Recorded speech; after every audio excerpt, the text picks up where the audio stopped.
Ladies and gentlemen, a warm welcome to our Sunday gathering. If we haven't met yet, my name is Sandra Champlain. I'm a longtime afterlife explorer, but also an explorer on what it is to be human and how to have a powerful life. So we like to join all of those things on our Sunday gathering each and every week. We've been going now, I think, 116, 118 weeks. I have to check that out. But I'm so grateful to be here. If you are a new friend, welcome. If you're an old friend, welcome. If you're somewhere in between, welcome. We are a very real community, even though we may be thousands of miles away, and you are our family. Thank you for your support. Whatever had given you a little nudge to be here today, we will give everything we have in our power to make sure you leave our Sunday gathering in a much better place than maybe you came here with. All right. So the beautiful music, it was picked by our friend Carrie McLeod. She has designed our Sunday gathering as the chairperson. So I'm going to turn it over to her to introduce everybody and what's going to happen. Thank you very much, Sandra. And it is just me, ladies and gentlemen, today. Phil is currently in Chester delivering a face-to-face divine service there. So we are all doing much of the same thing at the same time. Isn't it wonderful? So I am currently looking at, you will see them individually through this evening or today, but I'm currently looking at a beautiful panel of speakers and mediums for today. It's my pleasure to bring together a panel of friends and colleagues to deliver this Sunday service for you, and the theme is Artistry of Life. Is there a theme that could encapsulate everything that life is about? That artistry, that divine nature, that creative force, that colour and the sound. Well, today we're going to be able to deliver a Sunday gathering that captures all of that within it. I've asked Darren to do the reading and the healing and the closing prayer. And I've invited a lovely gentleman called Tim Southwell to deliver our address. And I've invited two lovely ladies, Dory Rice and Mary Newton, to deliver the mediumship for today. And Sandra is going to be behind the scenes while she can't see her, organising and keeping everything together and organising the music, and also supporting our two lovely mediums work today. And I will see you at the end of the service for the words of the week. So please send your thoughts out and your support and your love and your eagerness to Tim and Dory and Mary, who I know are excited to be with us. And I am very, very pleased and honoured that you've joined us on today's Sunday gathering. Thank you. So I'm now going to open in prayer. So can you join me in that space that allows us to enter into a place of that divine nature? Divine and creative force of life, through whom we have our very breath. That breath that allows our heart to beat, our bodies to function, and us to enjoy a physical world on this planet Earth. This planet Earth that is both green and blue. This planet that holds that life both in our oceans and on our land. The artistry of life is one given by that creative force of life and taken back to it when the time is right. But whilst we live our lives walking and breathing on this planet, we often don't see that which is around us and fulfills us and allows us to enjoy life. The artistry of life is whatever brings food into your heart and your soul, whatever makes your soul sing, and whatever allows your spirit to soar. The artistry of life is whatever allows you to find purpose and a passion within your own life in order to serve others in whichever way you do.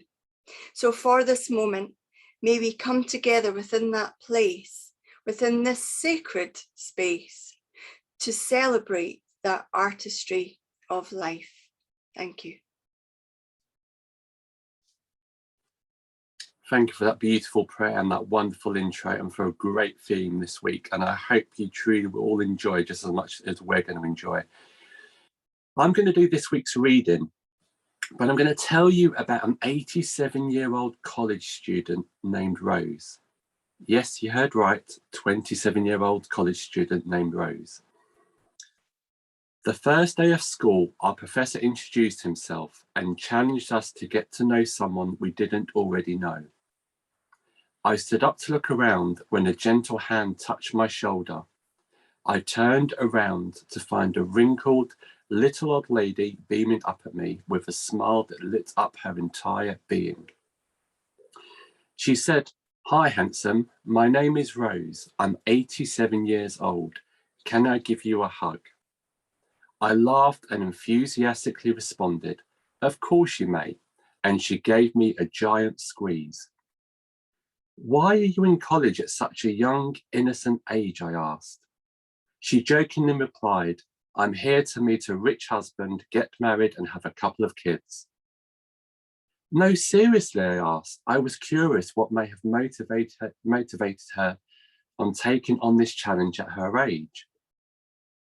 "I always dreamed of having a college education, and now I'm getting one," she told me. After class, we walked to the Student Union building and shared a chocolate milkshake. We became instant friends. Every day for the next 3 months, we would leave class together and talk non-stop. I was always mesmerized listening to this time machine as she shared her wisdom and experience with me. Over the course of the year, Rose became a campus icon, and she easily made friends wherever she went. She loved to dress up, and she reveled in the attention bestowed upon her from the other students. She was living it up. At the end of the semester, we invited Rose to speak at our football banquet. I'll never forget what she taught us. She was introduced and stepped up to the podium. As she began to deliver her prepared speech, she dropped her 3x5 cards on the floor. Frustrated and a little embarrassed, she leaned into the microphone and simply said, "I'm sorry, I'm so jittery. I gave up beer for Lent, and this whiskey is killing me. I'll never get my speech back in order, so let me just tell you what I know." As we laughed, she cleared her throat and began. "We do not stop playing because we are old. We grow old because we stop playing. There are only 4 secrets to staying young: being happy and achieving success. You have to laugh and find humor every day. You've got to have a dream. When you lose your dreams, you die. We have so many people walking around who are dead and don't even know it. There is a huge difference between growing older and growing up. If you are 19 years old and lie in bed for 1 full year and don't do one productive thing, you will turn 20 years old. If I'm 87 years old and I stay in bed for a year and never do a thing, I will turn 88. Anybody can grow old. That doesn't take any talent or any ability. The idea is to grow up by always finding opportunity in change. Have no regrets. The elderly usually don't have regrets for what we did, but rather for things we did not do. The only people who fear death are those with regrets. She concluded her speech by courageously singing The Rose. She challenged each of us to study the lyrics and live them out in our daily lives.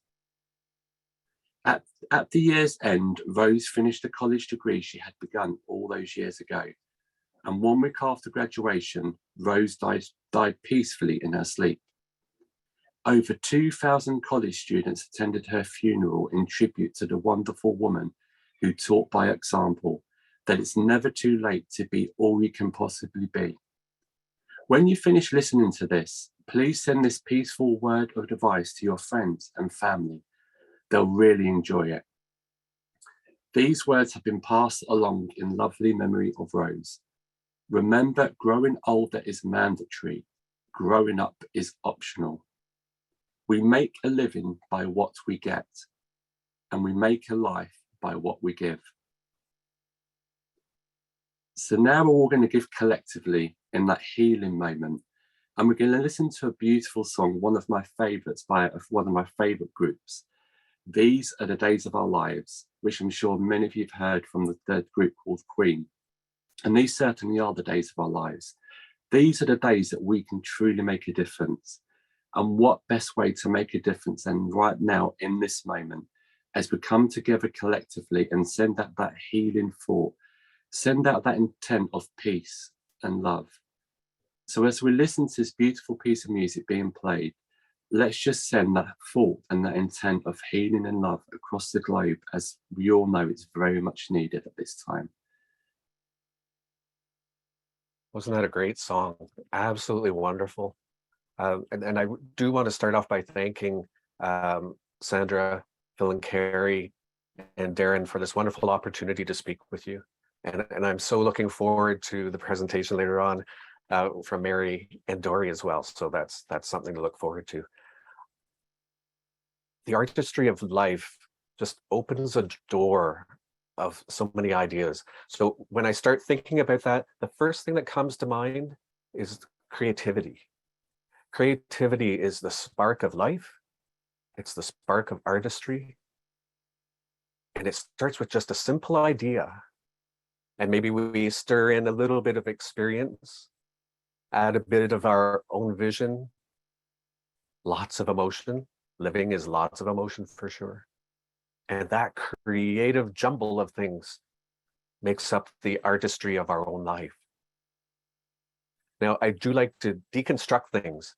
So I like to take things apart and have a look at artistry, have a look at life. And it's in that hopefully we'll have a look at where our own unique expression comes forward, because that is our artistry of life. So we've listened to wonderful words. We've heard some great music. It's in visual arts. Music speaks to me specifically. That's my training. There's drama, there's dance, poetry, any way in which we can express ourselves. Therein lays our artistry. And it doesn't have to be just one of those areas as well. It can be many of those areas. One of the first thoughts that came to mind is a show that I absolutely love by Stephen Sondheim. It's called Sunday in the Park with George. And it's sort of odd because in this room that I have here, I do happen to have a picture of that piece of art. And how many people would have a piece of the picture of that art in their room? Well, you've met somebody who has that. Just in case you're unfamiliar with it, you might recognize that picture. It's a musical, has music, wonderful words, but something that stands out a lot from that is a phrase that's within it. And it says, "Look, I made a hat where there never was one before." So if we look at that, we've got all those elements, the idea, the experience, the vision, the emotion, all those elements in an art, color, design, texture, tone, all of those elements we can put together. Isn't that exciting? That it's not just something that can happen over a lifespan, it can even happen daily. So in deconstructing, what would life be without art? Can you imagine that? Art speaks to all of us. Art, I feel, feeds us, as Carrie said. It brings beauty to our lives. Beauty to my life is being outdoors. You might guess that by my backdrop. But it's that art that reinvigorates us. If we can stop and pause and take it in, it can sometimes catch us when we really need to be bolstered up, for instance. And it's always there. That art enriches us. Okay, so what if we had art without life? What does that mean? So we would have a piece of art without the emotion in it, without the expression in it. We wouldn't get to see that glimpse of the soul that created it. All those experiences, all those beliefs, everything that went into that art would not be there. So I think this means that art and life, hand in hand, that's the way they have to go. And so what do we see stemming from us What do we see stemming from all the art that we produce? When you sing a song, when you go dancing down the street, when you're so happy about something, that's expression of you. Art is you.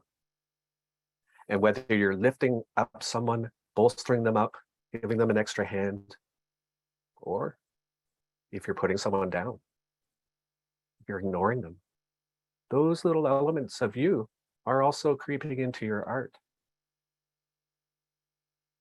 Art means much more than just our expression out. It creates ripples. It creates steps for others to grow from. And often I'm really inspired by what people have done with their own lives, what artistry they have brought through their lives. And I have some people in my life who've struggled with things. I've had a family member who's moved on from physical, verbal abuse. And it just amazes me what she was able to do with her life. Imagine the art at that time, what that would have looked like. But now, with a family, with a happy husband and happy wife scenario, what a life they've had. What a picture they would paint now. And I also had a friend who started out, he's very inspirational to me, struggling with addictions. And through the course of a car accident, he took those elements that he was working with at that time and bit by bit reconstructed his life. He went into yoga, went into meditation. That's how I met him. He inspired a whole group of people, a whole class of people that he never would have touched before. What he was able to reconstruct out of his past truly painted a wonderful picture. The canvas that he had was absolutely wonderful. He touched so many lives, he knew so many people, and inspired so many.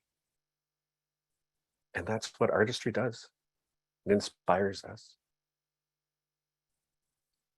Artistry can come out of good and bad, just as those two examples are.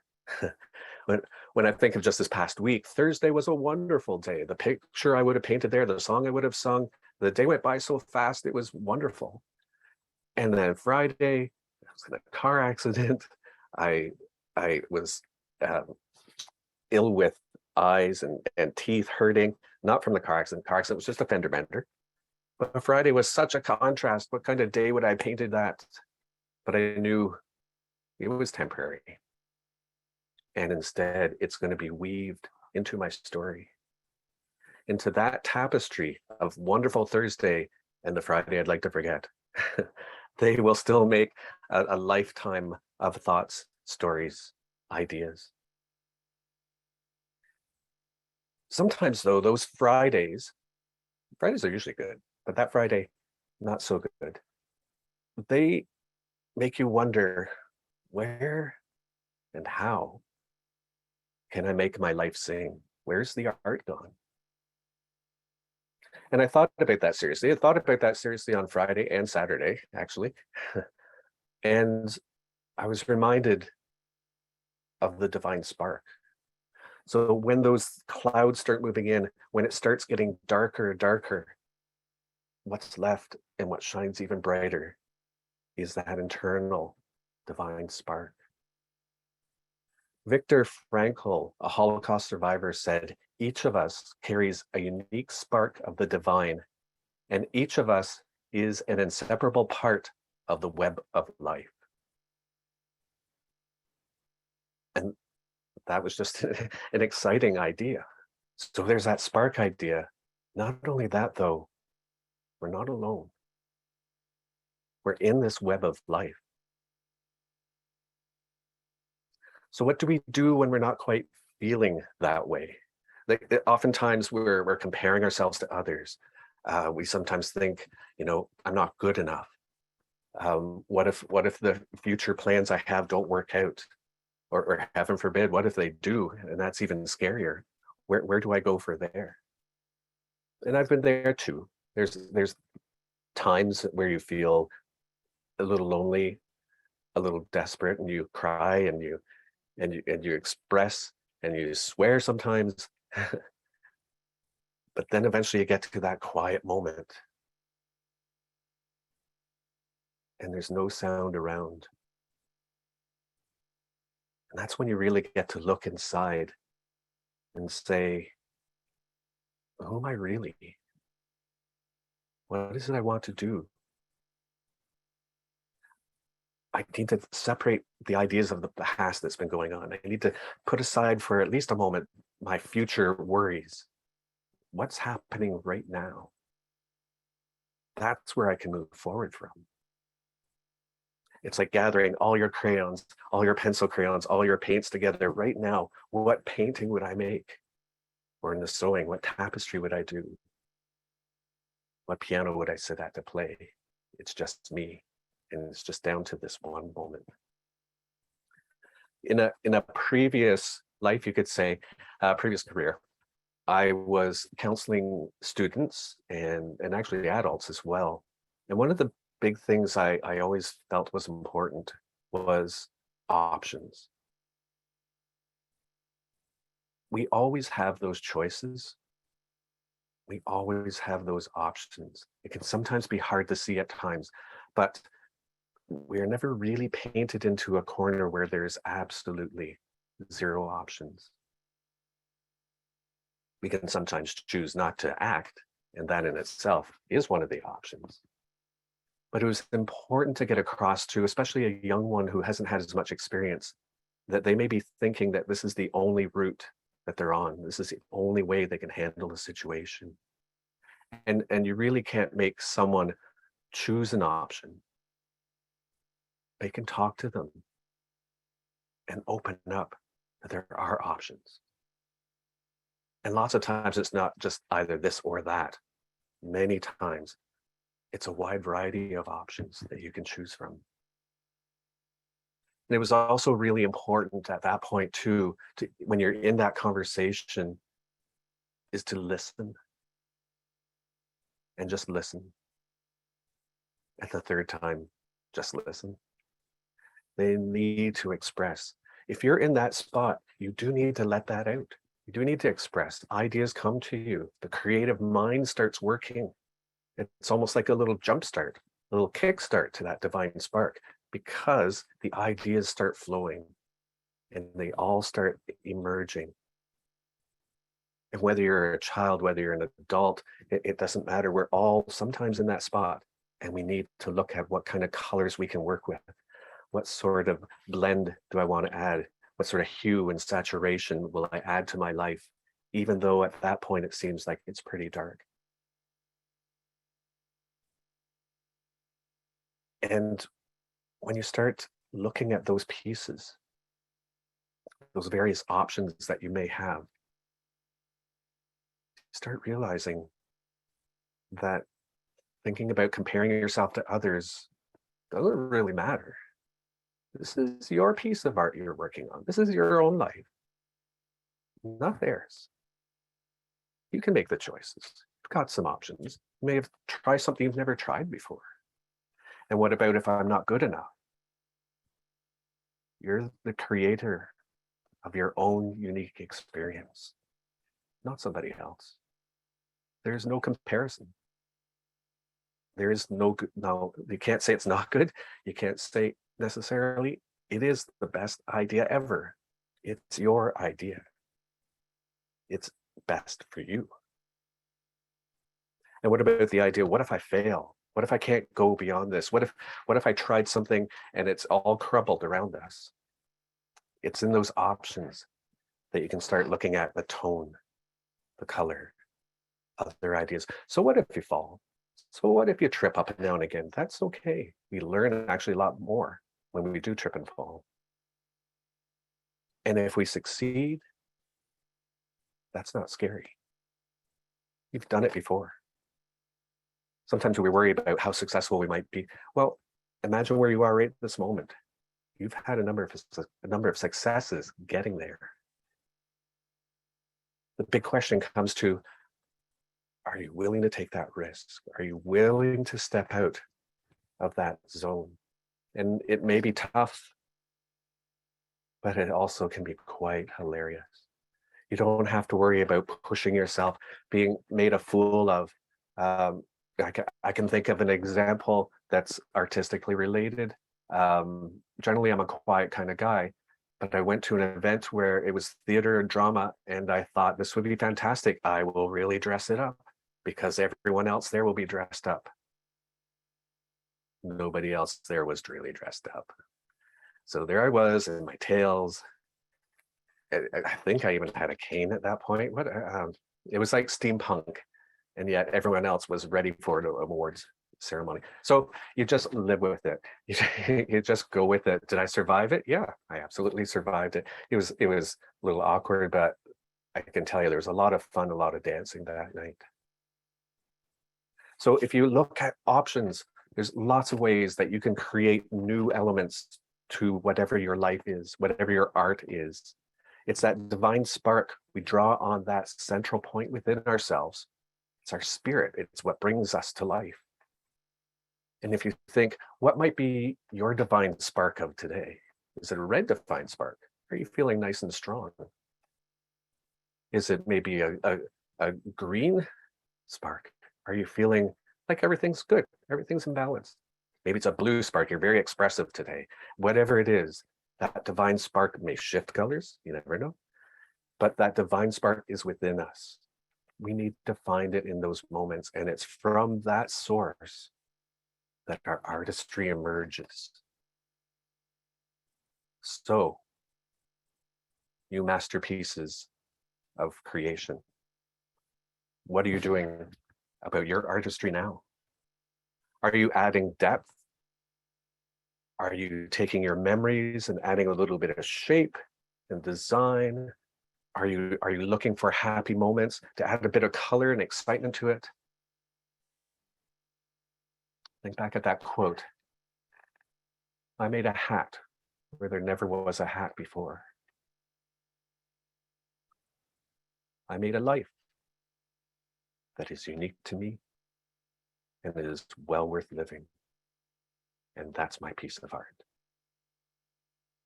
Thank you. Tim, thank you so very much. They say when the student is ready, the teacher appears. I feel like the art teacher just appeared today. And any one of us has looked at a piece of artwork and we may not care for it, or we may love it, or we hear a piece of music that we don't really care for. And then there's one we play over and over and over again. Those are the ones that are just that divine spark you spoke of. And Tim, I have to tell you, you left me so moved, so touched, so inspired, and I'm sure you have for everyone else. So thank you for letting us see that divine spark within you, and thank you for just being yourself. Oh, thank you. And for all of us, you know what that teaches us? Be creative and be yourself. Really, you can never go wrong. So with that, the spirit world gets to use their creativity today through our friends Dory and Mary, who are our mediums. So we're going to move into our mediumship demonstration. And if this is the first time you're here with us, I'm going to explain how this works. Dory and Mary will both be on our virtual platform, so to speak. The spirit world is in charge. They know who's here in our Zoom room, and well, tons and tons of loved ones are with them. A spirit person will show themselves to Dory or Mary using all of their senses, their pictures in their mind, thoughts, memories, feelings, and they will do their best to give some initial statements about the person that has contacted them or is in touch with them. So we want you to be on the edge of your seat, really listen in keenly. If you can understand 100% of the information about the person that they are describing, we want you to press your raise hand button. Now, this is always audience participation. You can find that raise hand button on your device, press it right now, see what happens, get a little exercise for your finger there. And then it will say lower hand. So when you're ready, you can press the lower hand. Sometimes it takes a few minutes to decipher who the spirit person is here for. Sometimes some people are very similar, and our mediums will do their best to narrow it down to one person. If you end up being that one person, we're going to ask you to unmute yourself. Now, you're not going to see the unmute button yet.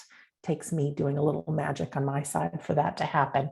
When you work with Dory or Mary, they're going to be giving information from the spirit person that is with them.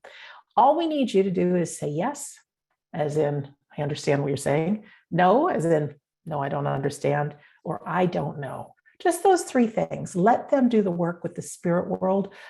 There will be a handful of people that will get readings today, but we want everybody to be listening in because the spirit world is so intelligent. The messages and the feelings that our loved ones are around are really for all of us.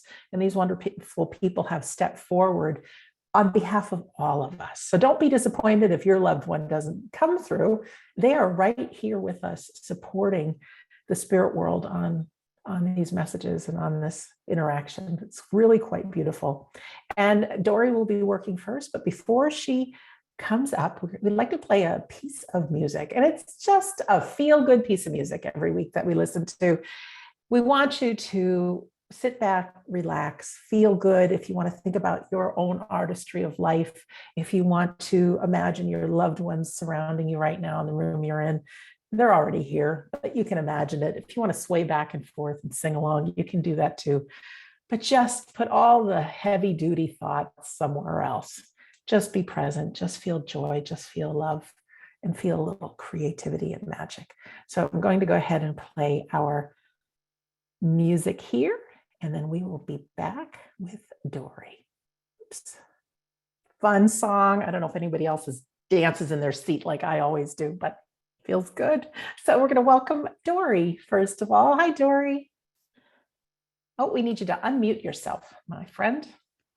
Oh, you'd think by now I would know that, right? We all do it. We all do it. Thank you very much, Sandra. I just wanted to say it's such a pleasure to be here with colleagues today. So many colleagues, because we have Mary and we have Tim for the first time. And of course, the hostess with the mostest, and Carrie zooming in or beaming in, as I said earlier, from Scotland. So I'm very, very pleased to be the first person to be going today. And as I turn my mind to this unseen world, I know that I have a grandmother here. And this grandmother would have died of, I believe it would be congestive heart failure. And I feel that she was called Bubby or Bubba. I know it sounds unusual, but it feels like Bubby, but it's an impression. So I hope that there's someone can understand that. Thank you very much. All right, ladies and gentlemen, if you understand that information, press your raise hand button. All right, we have Peter. Oh, we have Peter and Eileen. I spoke too soon just here. All right, so we have two, Dory. You would understand that your grandmother would have lived to a ripe old age. All right, Peter and Eileen, you can both take that information. Your hands are still up. But I also know that there was something significant about her hands, that she had relatively long fingers and she was expressive with her hands.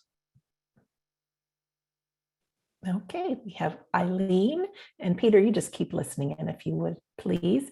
But Eileen, you can find that unmute button on your screen. Hi, Eileen. Hi there. Welcome. Thank you. Eileen, you would understand that you were always drawn to your grandmother's hands as well. Yes. And your grandmother's hands, to me, shows that it was a hand that had, normally we look at a face to see experience, but I would look at your grandmother's hands to see the experience of her life. Would you understand that? Absolutely, yes. They were hardworking hands, but at the same time, she used her hands to express her love. Yes. She was a stroker and a feeler. Yes. But I also know that I know that you, and I'm using this in a almost a figurative sense, you would sit at her knee and listen to stories from her. Yes. And I would also know that you would understand that the stories she gave you always had a moral to them. Yes. It was her way of transmitting wisdom, but doing it in a gentle way.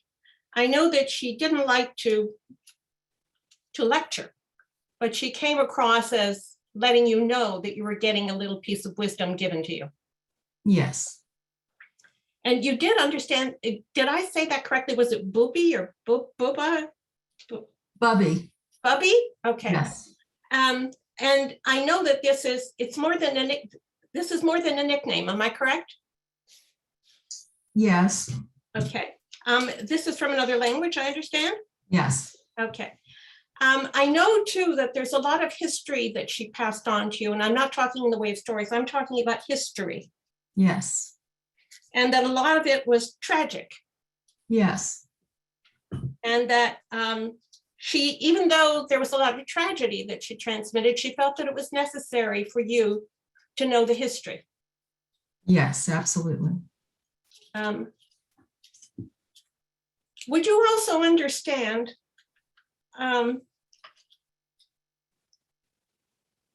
your grandmother having a piece of jewelry with the Star of David on it? Yes. And would you still have that piece of jewelry? No.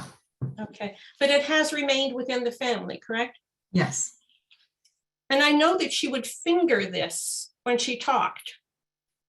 Yes. I said that your grandmother's hands were very important, but I also know that there was a depth in her eyes that she communicated very, very well. And there was a lot of wisdom that you saw that came through a lot of suffering. Yes, and she had beautiful eyes. And it's almost like they were liquid, is what I want to say. Yes. Yes. But when I look at your grandmother's eyes, what I see is the history. You understand that, don't you? Yes. And I know that there was a lot of the times when she was giving you your history lessons, there was sadness, but I don't feel bitterness with her. That's correct. Yes. Your grandmother had a forgiving soul and Yes. understood that her line would be that all humans come from the same place and have the same feelings. Yes. So that bitterness serves us no purpose. Yes, exactly. I know that you weren't the only one that shared your grandmother's wisdom, that she had more than one grandchild. Yes, that's true.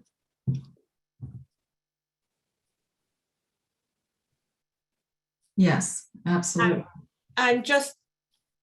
You would understand that your grandmother didn't carry much weight as the years went on. Not really. She was. Okay, I'm looking at her arms and they appear to me very, very thin. Would you understand that? Yes. Okay, so her body was fuller, but her arms were thin. Yes. Okay, but I also know that your grandmother, and I keep wanting to say Bubby, because I just know that there was so much love and affection that came from her. That's correct. Yes. And that when she passed, it was like the sun went behind the clouds for you. Yes. But I also know that you keep her in your heart and that you have a picture of her and you together that you look at. Yes. I have several. I know too that when she shows me the sun going behind the clouds, she wants to be encouraging, and she's giving me the feeling that just recently you have felt that there have been darker days. Yes.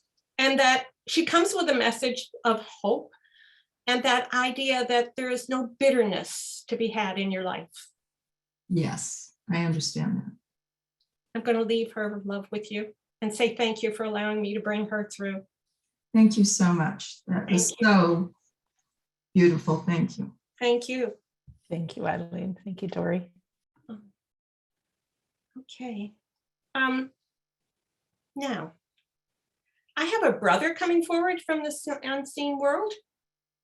And this brother, I feel as though this brother would have passed in his 50s, what I would consider middle age. So anywhere between 45 and 65. And I believe that he would have had diabetes. Is there anyone who can take that? Thank you very much, Dory. All right, ladies and gentlemen, who can understand this information? Please press your raise hand button.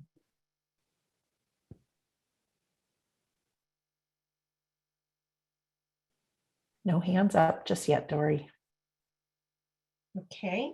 Now, if I were to drop the brother, is there a gentleman in the spirit world that you can take who would have been in his 50s or 60s when he passed? I do feels like a family member or a very close friend, and he had diabetes. Thank you, Carrie. I mean, Dory. I saw we had two hands. Well, one is Karen. We have two hands up. Thank you. Three. I do know that this gentleman was someone who wasn't very mindful about his diet, even though he was diabetic. Okay, ladies, you can all still take that information? Yes. And I also know that he would have suffered very big spikes in his sugar, and you would have been aware of it. You would have witnessed this. Okay, hands are still up. I'm going to lower your hands, ladies. If you could just raise your hands again, if you can take all that information, including the spikes in the blood sugar level that you witnessed. Okay, we have Karen with us. We'll bring in Karen. Okay. Karen, if you could press your unmute button, please. And Karen, there you are. Hi. Hi, Welcome. thank you. Hi, Karen. You can understand that this gentleman was either a close friend or a family member who would have passed in his 50s or 60s and Yes. had diabetes, correct? Correct, my father. I'm sorry that I didn't get that relationship for you. However, you would understand too that he wasn't very disciplined when it came to watching his diet, Yes. and that he was a man who lived life large. Oh my God, yes. But he had a philosophy about life that there was no point living a long and boring life. He would much rather live a short and exciting one. Yes. And I know that he partook of life's pleasures. Yes. And I'm not talking just about the, food and drink. I'm talking about living large, in that he was a happy man and he was a man who experienced life. Yes. But I also know that he brought an awful lot of joy into people's lives. You will understand that. Everyone loved him. He never met a stranger. I know that when I see him, I just keep on going back. So he must have been rather a portly man. Yes.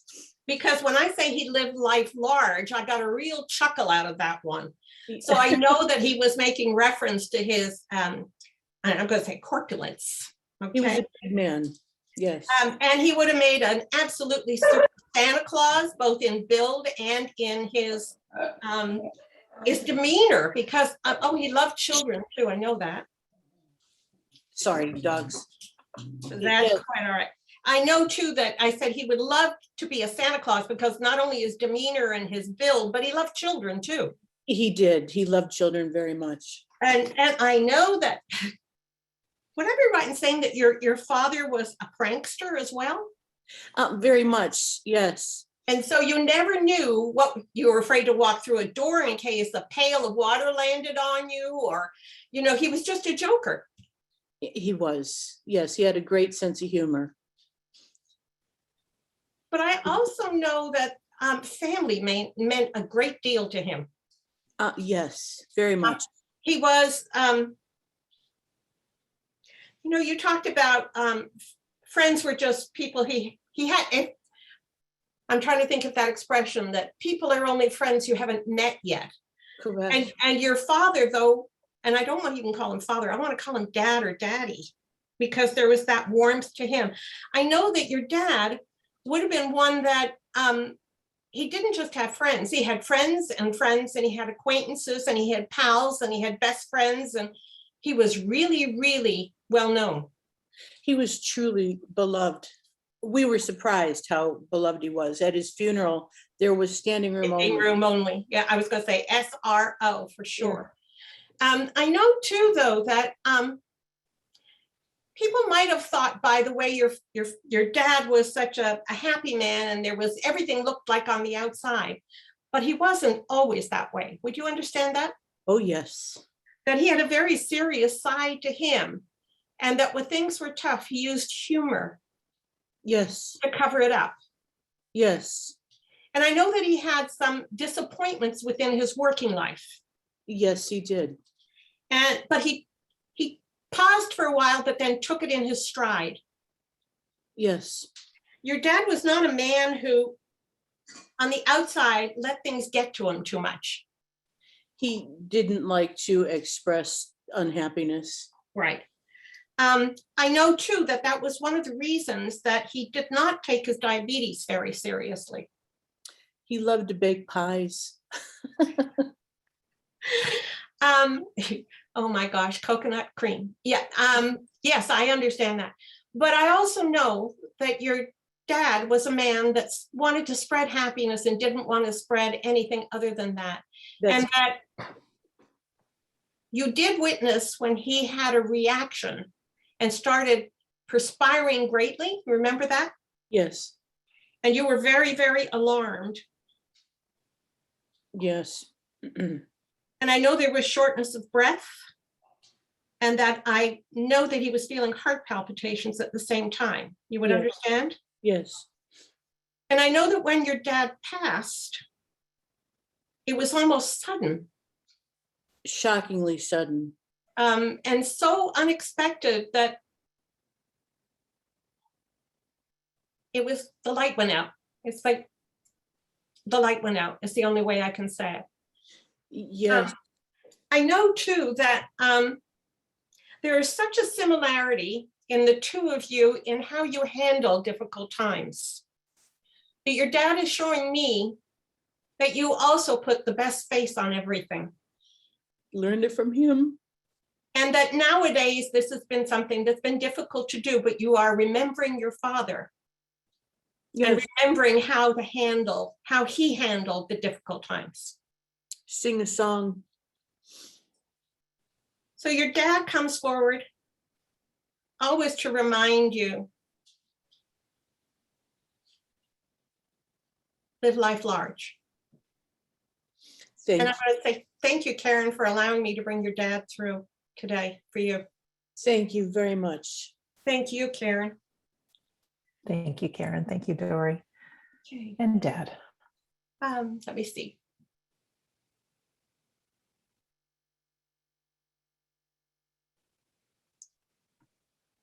Okay, I have a young woman in the spirit world stepping forward, and I believe this would be a friend, but it would have been a close friend, someone as close that would almost feel like a sister. And I believe this young woman would have died of cancer.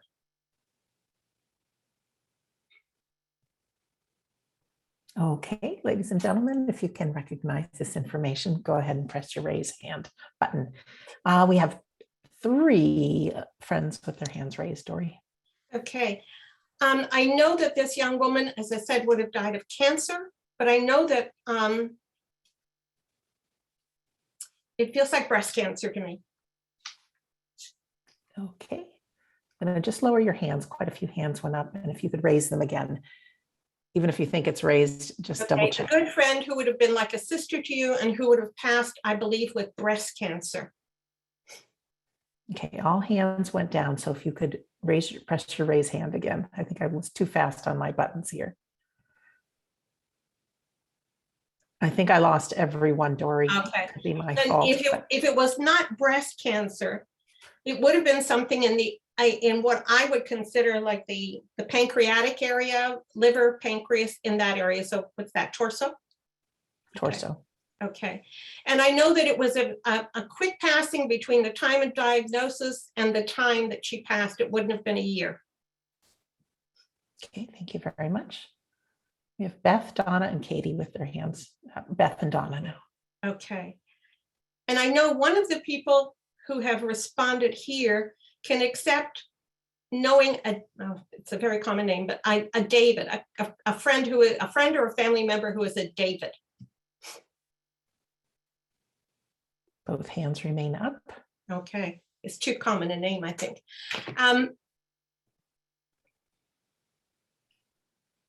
You would understand that your friend took treatment for this ongoing chemotherapy for a long time. Okay, we have Jane as our remaining person. Jane, we're going to ask you to unmute yourself if you would, please, Jane. Hi, Jane. Hi. Welcome. Hi, Jane. I do know Jane, but I know that I have not brought this person to you before. That's correct, but Okay. I'm not sure. I was just trying to lower my hand because I'm not sure about the chemotherapy. Okay. You would understand, though, that during the course of her illness, she was very sick, very Yes. nauseated, Yes, and in a lot of pain as well. yes, I believe so. Okay. But you were very close to your friend? We were close. Okay. And I know that at the time, oh gosh, that there was little that could be done for her. You would understand that. That's correct. That by the time that it was discovered, it was too far advanced for her to be helped in any meaningful way.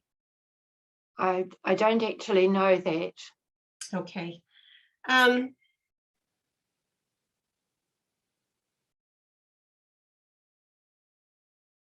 You would understand that you had known each other for quite a few years. Yes, Like I'm going to say that almost childhood friends. that's correct. Yes, And so that it really was, I'm going to say it was like losing a sister when she passed. yes, I also know that you would have known each other's families. that's correct. So it was, that sisterhood comes out to me very, very clearly. It's you did so many things together. It was like a sister. Yes, Okay. You would understand too that she found it very difficult to communicate as the time went on, to express her feelings. not sure. You wouldn't have been able to be with her, Jane, is that correct? That's correct. And I know that she gives me the feeling that she didn't want anyone to see her. So I understand that she was extremely conscious of the changes that the disease wrought on her body. I had that feeling too. I know too, she gives me the feeling she didn't want anybody to have memories of her the way she looked at passing. So I feel that no one would have really have seen how bad she looked by the time she passed. I think that's true. Okay. I know too that she just comes with a lot of love and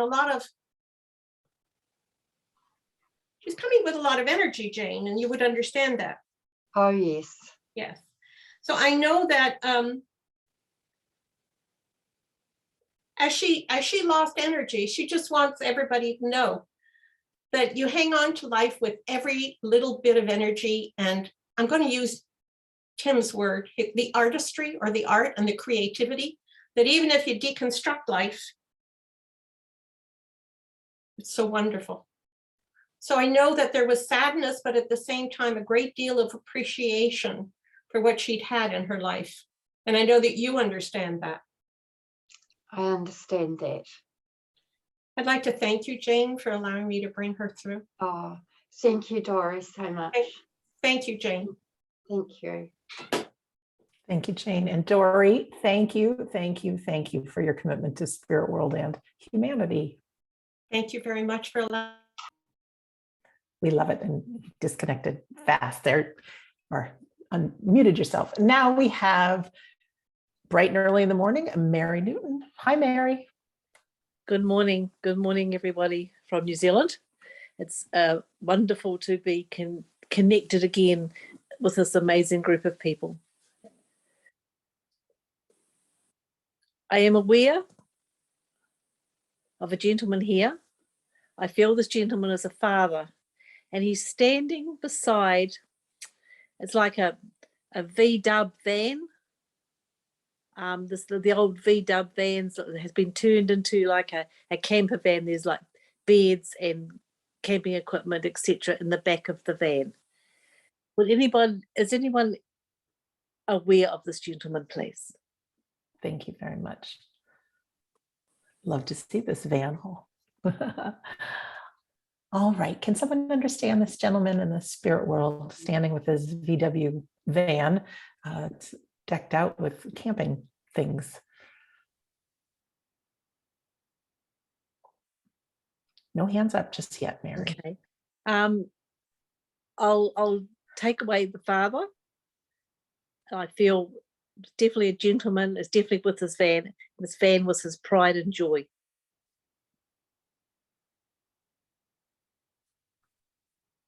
Ladies and gentlemen, you might need to think outside of the box. Sometimes the spirit world works in mysterious ways. So might not be somebody immediate to you, but in your mind, see if you know this gentleman. No hands up just yet, Mary. Okay, this maybe the V-dub was given to me as a vision, but I feel this gentleman here loved. He had a vehicle that he could go away camping in, that he stayed in, like a camper. And there were family holidays in this van. Okay, thank you very much. All right, Janet has her hand raised. And Janet, if you could press your unmute button, please. I'm trying, but it keeps jumping around. Oh, you did it. You did it. I Success. know. Hi, Janet. Hi, Sandra. Hi, Mary. Good morning, Janet. Yes, I had my boyfriend had a camper, a motorhome, and when he was married, he took his family constantly on trips in his motorhome. Thank you. He was a man who, that was like his pride and joy.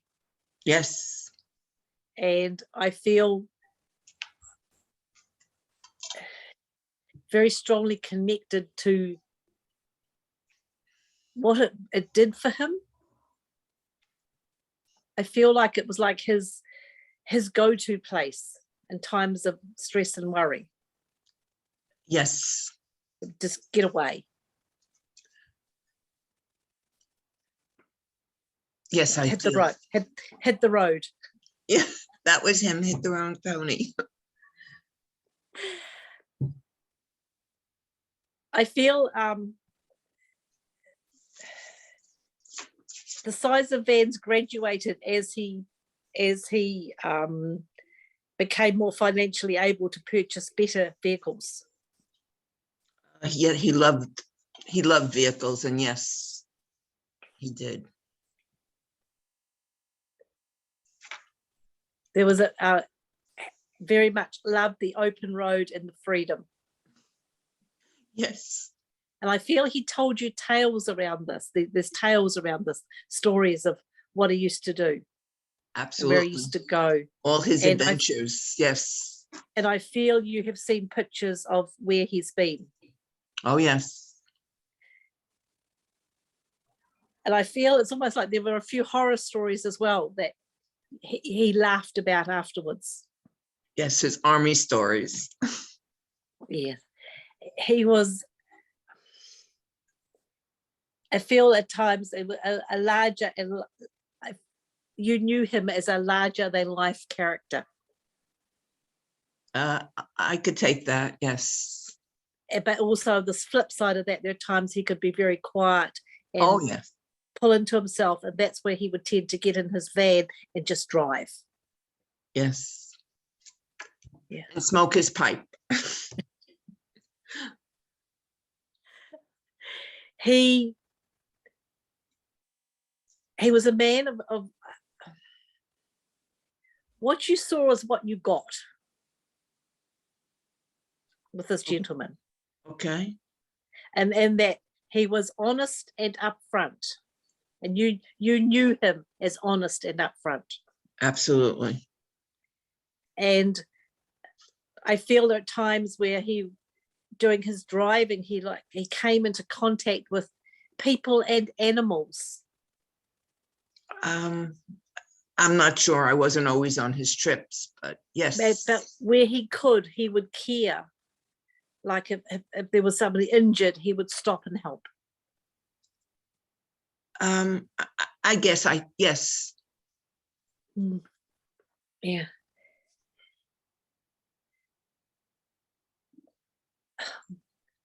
I have a feeling of the wind blowing in my face, so I really feel being out in the wilderness was something that he's talked to you about. I don't know if it's wilderness. He had a boat that he used to love to go fast on. So that's wind going into his face. Okay. But definitely an outdoors man. Oh, yeah. And a man who loved his freedom. Yes. His independence, yes. Yes, yes. And it's almost like there's coming in to remind you of that, please. I'm sorry, can you say that again? Coming in to remind you of the independence and the freedom. Oh, yes. And to, as Tim was saying before, the joy of life. Yes, he brought joy to my life. And it's just bringing in those memories around you now.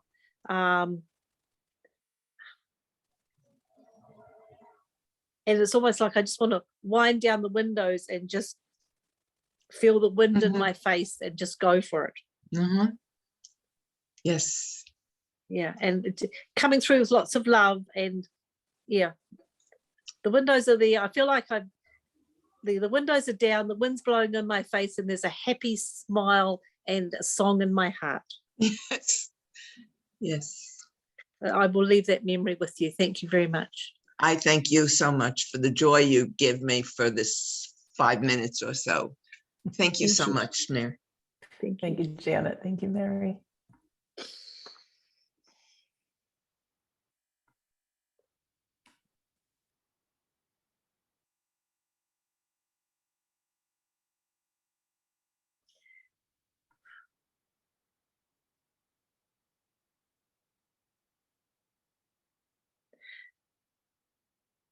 I have aware of a lady around me, and she's standing in the stables with horses. There's a definite love and a passion for these horses. I feel it as a friend, not a relative. Is anybody, can anybody take this lady, please? Anyone aware of this lady? Thank you very much, Mary. Karen has her hand raised again, and Ruth Ann with 2. I feel there was more than one horse. So I feel there's like 3 or 4 or 5 horses, please. All right, ladies. Several horses. Both hands remain up.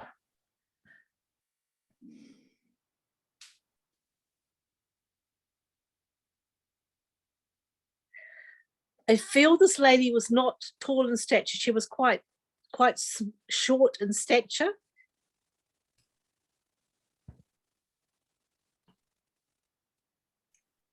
All right, we're back to Karen.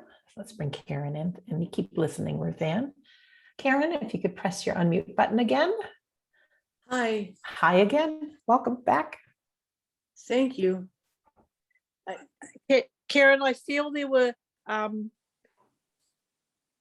there's lots of lot of laughter here, so I feel there was, and you're aware of stories being told about her standing next to a horse, and if she's still on the other side, you wouldn't see her.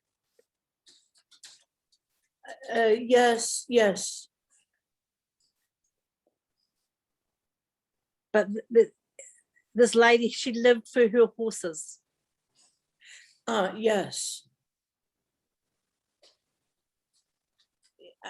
She And was, it's almost like she was, sorry.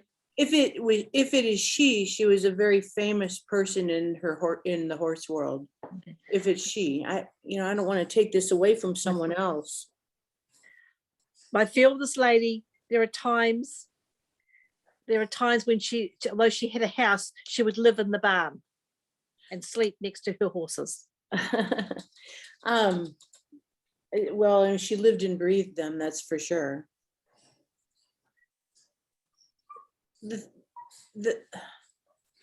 There was this lady was a lady who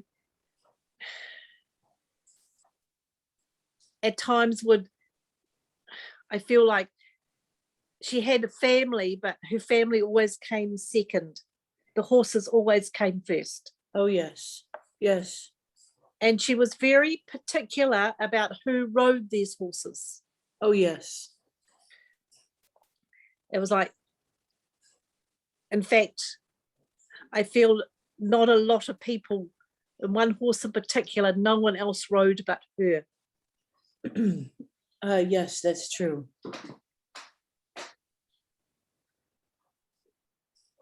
Yes, that's very true. It's almost like people have said at times that you've heard that her and the horse at times were one. Well, yes, she was very prideful, and she was very selective about the people that she let into her life because of the horses. And I feel at times she would, events she would be supposed to be going to that did not involve horses, like family events, etc. But if there was something wrong with the horses, she wouldn't be going. She'd be staying home with the horses. Yes, that's true. Stubborn. She was very stubborn. Her life revolved around her horses. They were actually ponies. Okay. But there's an essence and a joy around her about that was her whole connection to life was these horses. Oh, yes, very much so. She lived and breathed them. And I feel there was a time before she passed where she couldn't do what she used to do. Oh, definitely so. Yes. And she struggled, and you're aware that she struggled, that she couldn't be there or be as close as she used to be able to be. Yes. Yes. There are many photos of her with the horses. She's very famous. But I feel towards the end, she didn't like having her photo taken anymore. Most definitely. And there was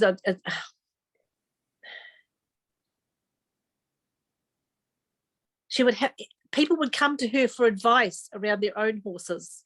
Oh, absolutely. And yes. Guidance. Yes. And she was a woman, you have seen her giving advice and help to others.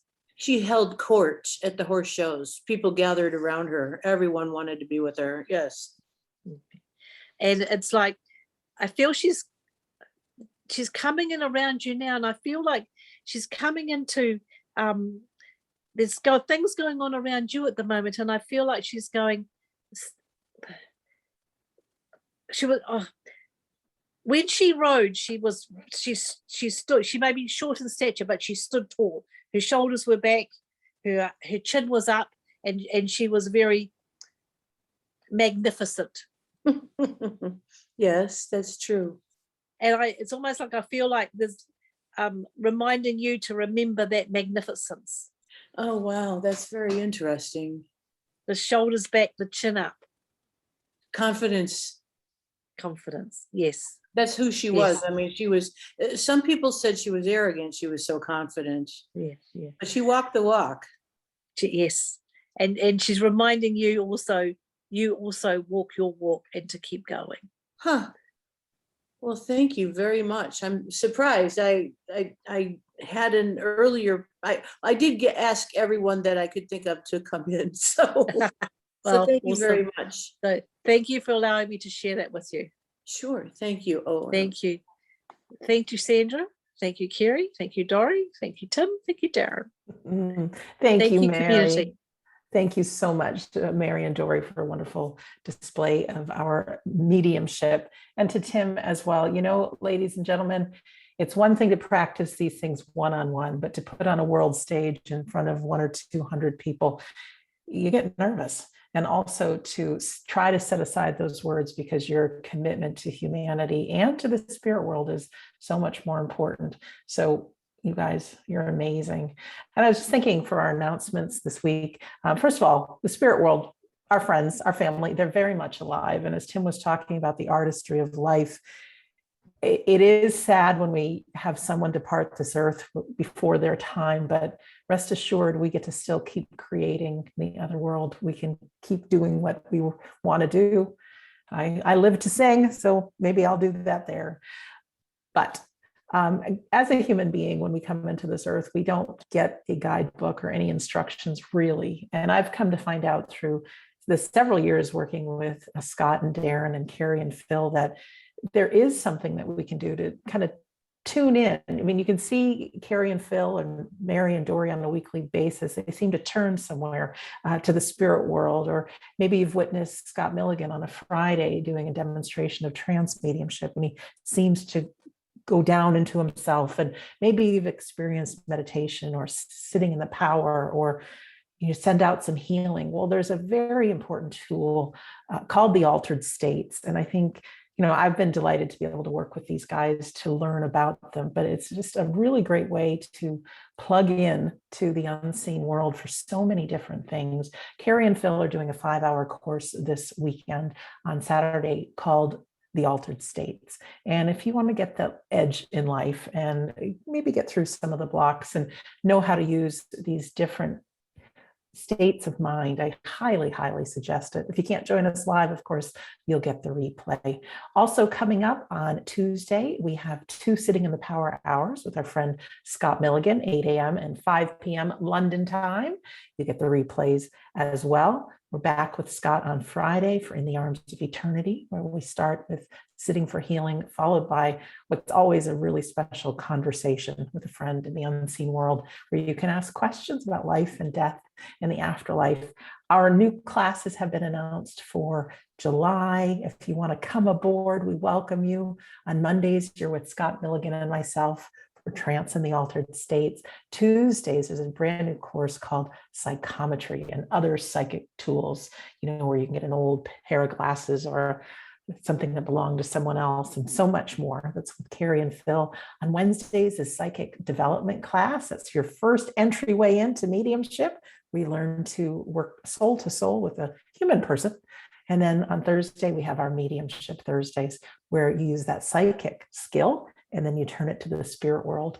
And I'm so proud. Dory, Mary, and Tim are both longtime students and just fabulous people with their own jobs and businesses, but they keep the continuing education going on our classes. So we're ever so grateful. Of course, it's not too soon to register for our next week's Sunday gathering. I am the maestro for that. And we have our wonderful friend, Rosemary, who's going to be joining us as well. You don't want to miss it. So you can find all these great things and so much more. Just go to wedon'tdie.com and click on the store button, and that'll show you everything coming up. And feel free to find my audiobook called We Don't Die. Chapter 10 is How to Survive Grief. Grief is a killer. I know you know that. But if you use the coupon code FREE, you can have that as my gift, and just make yourself aware of the world of grief. And there's some tools to help lessen the pain and also to move through it. So we are all here to support you. We really are. So with that, I'm going to turn it over to Carrie for some inspiring words for your week. Thank you very much, and I couldn't agree any more, Sandra. Today has been an absolute delight to be part of. From beginning to end, the Sunday gathering holds a very special part in all of our hearts, the 5 of our hearts, and yet each week that we bring on guest speakers and guest mediums, we bring a new vibrancy to the Sunday gathering. So thank you very much to Dory and Mary and Tim for bringing that new vibrancy into the Sunday gathering. It is no mean feat to be able to talk or demonstrate mediumship, as Sandra said publicly. So whatever you are holding back on, as Tim talked about in his address, the artistry of life, create your own art. I couldn't have thought of a better way. I have never heard Tim speak publicly in front of you guys. I've heard him speak before, but never in front of you guys. So I think he's done incredibly well. And I haven't heard Dory and Mary work together and speak in front of you guys before. So thank you for offering them your support. I feel that today has been a piece of art in itself. It has been an absolute pleasure. Your reading, Darren, it was absolutely fabulous. It touched my heart. It absolutely did. And it touched my heart for another reason as well, not just that the reading wasn't lovely in itself, but when you mentioned the lady that sung The Rose, there's a lady on here that sung The Rose live to Phil and I in Canada. Dory and when we were working in Canada, sung a version of The Rose, and Dory had, as we know, because she's sung on here before, had an outstanding voice, and it was lovely. So Darren, your reading brought back some lovely memories. So thank you very much. It is such a pleasure to be able to create art. Every Sunday, the person that's able to chair brings together a piece of art with music, with speakers, with mediums, and with guest mediums and speakers as well. There'll be times during this year where Phil and I and Darren and Sandra might be elsewhere. Phil and I are in Horwich on Monday and we're in Castleford on Friday, and there'll be other Sundays, but I guarantee you there will be a panel of speakers and mediums to be able to bring that art of life together for you. So thank you for joining us. It is an absolute pleasure to be part of this. And I'm going to invite Darren now to close in prayer. Thank you. Thank you for those lovely words, Kerry. It's really lovely to hear. And thank you for composing the wonderful Sunday gathering. I thoroughly enjoyed it. And it's been nice to work alongside Sandra as always, and yourself, Kerry. It's always a pleasure. But to work alongside Tim, who I've never had the opportunity to do so before. So hopefully we'll get to work again. And as always, it's nice to work with Dory and Mary once again. So thank you, all of you, for being part of this gathering. You've made it special. Sadly, we need to bring it to a close now. So if you'd all like to close your eyes and join me for the closing prayer. As we unite together here once again, under that banner of We Don't Die, we come together to offer our sincere thanks and gratitude to our friends, helpers and loved ones of that world we call unseen, for being here with us today and allowing the events that took place today to unfold, and for allowing us to come together in that moment of oneness, and for being allowed to be part of that joy and celebration of truly uniting the two worlds together as one. We'd like to thank you for your healing balm and for the words and thoughts heard here today, and for those words of truth that love and life are both eternal. As we leave this Sunday gathering, we all take from our own unique experience to allow us all to continue our own journey of life. We'd like to thank you for the opportunity to work with your world and be part of your world. And for all our workers here today, we deem it an absolute joy and privilege to work with your world and represent your world here today. We've all done this with the utmost truth and integrity to the best of our abilities and the best of our understandings. And we hope we've truly done you proud. As we leave this Sunday gathering today, we all have our own pathways to tread and our own journeys to make. And we do this with the creating our own artistry of life. as we go forward with love within our hearts and smiles upon our faces, knowing that you continually walk by our side, helping us, guiding us, and inspiring us, and also being part of our artistry of life. And as we go forward into a new week, we ask that that healing balm continues to be shone across the globe to bring a bit of happiness and joy to somebody else's artistry of life, so that we can truly make a difference within this world and to mankind. Until we meet again, friends, amen. Thank you very much, Darren. Ladies and gentlemen, we're going to go to our closing song. Always look on the bright side of life and imagine I've just given you a blank canvas in all kinds of different colors and paints and things.